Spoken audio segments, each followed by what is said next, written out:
guys, and welcome back to That Chick Angel TV. I'm Angel, and if you haven't already, please subscribe to my YouTube channel. Go ahead and click that subscribe and click the bell so you can be notified when I upload new content Monday, Wednesday, or Friday. Okay? On today's That Chick Angel's Angle, that's a mouthful, I decided to talk about a topic that actually one of you all asked me to talk about. A family member, a subscriber of mine, said, Angel, can you talk about how you found your voice? Oh, real quick, these are seafood hush puppies from Bubba Gump's. I shouldn't be eating these because I'm on a diet, but and my accountability partner is going to talk cash crazy to me, but it's happening. It's going down. Oh, well, what the young lady is talking about is that I used to be very passive aggressive, and I've talked about this before, and that's something that I had to work to grow out of, and still something that I have to work on not going back into, because sometimes it's easier for me to be passive aggressive. Being passive aggressive means to, I'm gonna look this up so I can tell you all what this means. Passive aggressive. To be passive aggressive is denoting a type of behavior or personality characterized by indirect resistance to the demands of others and the avoidance of direct confrontation, as in procrastinating, pouting, or misplacing important materials. Ooh, I didn't even realize that was like the full definition of passive aggressive. Oh, let me look at this article. 5 signs that you're dealing with a passive aggressive person. Ooh. Oh, and the most effective way to deal with their perpetuators. This is great.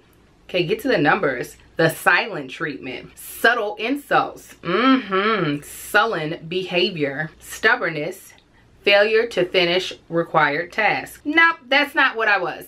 I was passive aggressive, but these aren't really talking about the definition that I read earlier was more so what I was.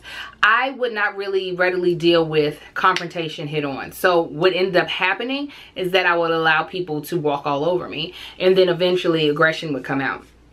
So for instance, my best friend, she's still my best friend. She used to use my passiveness to her advantage. I remember this one instance where she borrowed my sister's bracelet. I let her borrow it for senior dinner dance. She broke it and then lost it and never planned on telling me about it. I eventually had to ask her, where's the bracelet? And she was like, oh girl, I don't even know. That thing broke off my wrist and I lost it. Now usually when you borrow something from somebody, you say, oh my goodness, I'm so sorry. I broke your bracelet. I lost it. It wasn't on purpose. And you know, let the chips fall where they may. But she knew at the time I wasn't going to do anything about it. I was just gonna be upset, but not take that upsetness out on her. While our relationship had like that little bit of toxicity in it, a part of it was her fault, but a part of it was my fault as well, because I was not willing to speak up for myself and deal with the confrontation of, yo, listen, mistakes happen, but you can't be just treating me like it don't matter if you don't return my stuff. Like, that's just wrong. Not if you a friend. Well, anyways, it was brought up to me during this workshop in high school that my behaviors were passive aggressive behaviors. And that assertive people would have said something. They wouldn't have had to be aggressive. They wouldn't have to yell about it, which is like, you know, sometimes I pop off. But they just deal with it up front. That stuck with me ever since I was 16 years old. That I no longer wanted it to be okay for people to run over me because I was unwilling to deal with their behavior concerning me. And that an aggressive person will go ahead and nip that in the bud and let the chips fall where they may. So I worked on that by really and sometimes my assertiveness does push over to aggressiveness. I fully admit that sometimes I pop off a little too hard.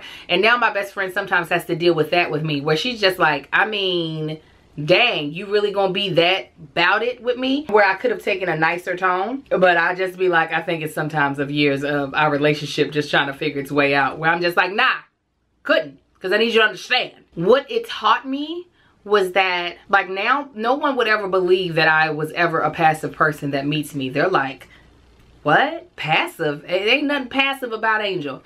I mean, she might have some passive income, but that's about the only thing that's passive about her. She seems like the type to just always be willing to speak her mind. That was not the case, and it's still sometimes hard for me because I am a people pleaser, and I know that when my opinion, even if it's spoken in truth and meant in love, it sometimes can hurt feelings. It sometimes can be the unpopular opinion, and that's sometimes hard for me to deal with that, to deal with the fact that my honesty Because sometimes hurt someone's feelings, even though I mean it for their good. So it's like a balance of, is my opinion needed right now, or can my opinion just wait? Or can it just be silence and let this situation be where it's going to be? Or should I just go ahead and speak it and be okay with how anything falls? You know, and I feel like in friendships, it's important to have the balance of being assertive, but also knowing when your opinion don't really matter in this situation. Your thoughts on this don't really matter. And that is something that I'm always working on, because we all, at least I hope so, you want to be a good friend. Like, that's one of my things when I leave this earth. People, all of my friends better say at my funeral, there was no friend better than this hoe. I mean, they could leave out the hoe, but there was no friend better than this chick, because I take my communication with my friends seriously. And even with my husband, like my husband, he's passive aggressive, okay? And he'll give me the silent treatment based off of that. He's stubborn too. But luckily, some of my assertiveness makes it so that sometimes he will just calm himself down and just tell me how he feels. So I feel like it's important for all of us to find that assertive voice, because sometimes people will use us as prey. They will try to make us the victim by them being jerks, or vice versa. We hold stuff in and then we find ourselves popping off when it could have been a situation handled just by us being very frank and blunt about how we feel. We don't have to clap back all the time. You know what I'm saying? Yeah, some situations deserve a clap back, but there are times where a passive aggressive person will take a situation that could have just been resolved with an assertive, do not do this again, or we are going to have a problem.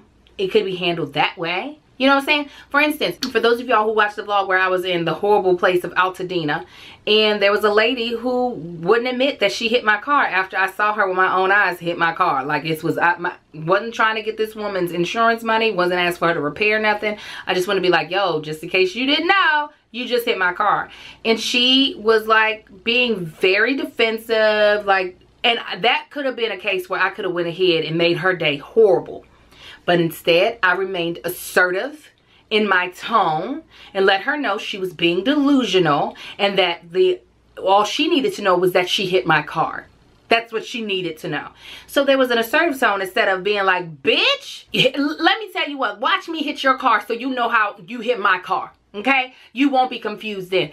I could have been that person, and I spoke about that in the video. I could have. So it's been a little bit of personality work as well as the work of the Lord in my heart, and knowing that that's not what he wants for me. Jesus was a very assertive person. He was not one to hold his tongue. He went up into the temple and started wrecking shop when people were selling stuff in the temple that he didn't think was appropriate. He was flipping over tables. That was a little aggressive. But in order to get those people's attention, his assertiveness had to go up to the level of aggressiveness. So he wasn't a person to be passive. I think sometimes people make Jesus passive because he allowed him, you know, he got up on the cross and died. You know what I'm saying? And wasn't like, I'm shooting my way up out of here. But there was an assertiveness that I feel like, because in assertiveness, there is truth. When you are assertive, you are hopefully being assertive on the truth, on the facts, so that there's no reason for you to tuck your tail, and there's no reason to over like communicate your opinion, because your truth is the truth. So that's pretty much how I found my voice. Are there any people out there that are having a hard time finding their own voice? Or is it specific situations where you feel like you just can't? Like in home, you're assertive, but then when you get to work, you become this passive person. Let me know in the comments below, because yeah, there are still situations where I become like, where I'm trying to break out of that, because, you know, I'm not getting any younger, and it's not cute. I'll be honest, it's not cute once you become a grown woman where you cannot find a way to voice your opinion, make yourself heard in the appropriate times, in the appropriate places.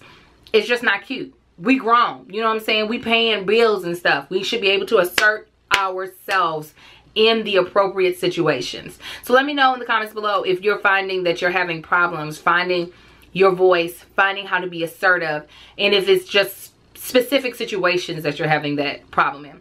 All right, you guys, I will see you all in 2 Wednesdays. Next Wednesday will be the podcast, but as always, you can check out our family vlogs on Monday and Wednesdays.